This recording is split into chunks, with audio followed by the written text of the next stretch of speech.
وادي هدوم اختكم. وادي باقي هدوم بيتكم. مش وصول دي يا فهد، احنا جايين لحد بيوتكم عشان خاطر نحلوا الموضوع، لكن ترمي الشنطة وهدوم البيت في وشنا ده مش وصول.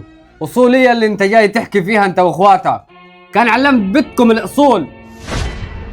بيتكم وهي ماشيه واخذ لها ب 300,000 جنيه ذهب من ورانا. اولا بيتنا احنا ما تعودتش على مادة الايد، وحتى لو غلطت كان واجب عليكم تيجوا وتشكوا لاخواتها، واخواتها قد الدنيا، واخواتها كان جابوا لكم حقكم لحد عنديكم، لكنكم تضربوها وتطيروا وراها. اهو ده الغلط. واخواتها موجودين. ده غلط ولا مش غلط يا ابو سريع؟ ولو كمان ده هم تاهمين بيتني انه واخده ب 300,000 ذهب. مش تشوفوا الموضوع رايح فين وجاي منين؟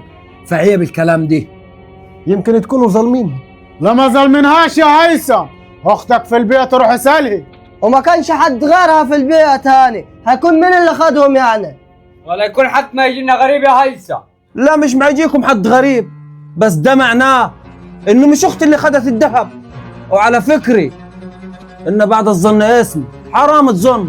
مش يمكن واحد دخل خدهم وطلع؟ ليه جايبينها في اختك؟ اختنا تربت على الاصول، ما تربتش على مدة اليد. تربت في بيتنا وعارفين اختنا عليا، عشان كده جايين محموقين. فعيب ارجعوا لعقولكم وحكموها. اختكم ظلمينها ما ظلمناهاش، يعلمها ربنا. انا كده كده هطلقها. هتطلقها؟ ابويا المشكلة يعني نطلقوها، بس من غير جراس ومن غير شوشرة، وما عايزينش الناس تسمع بيني. وبعدين يعني زي ما دخلت بالمعروف تخرج بالمعروف، ويا دار ما دخلك شر. وانت قلتي سواء انتوا ظالمينها ولا احنا ظالمينها، دي يعلمها ربني. بس في حاجة أخيرة، احنا عاوزين العفش بتاعها، العفش كله وهدومها لو سمحتوا يعني. وشوف هتحدد الميعاد المأذون امتى وانا معك. انا كده كده هطلقها. تمام، مفيش مشكلة.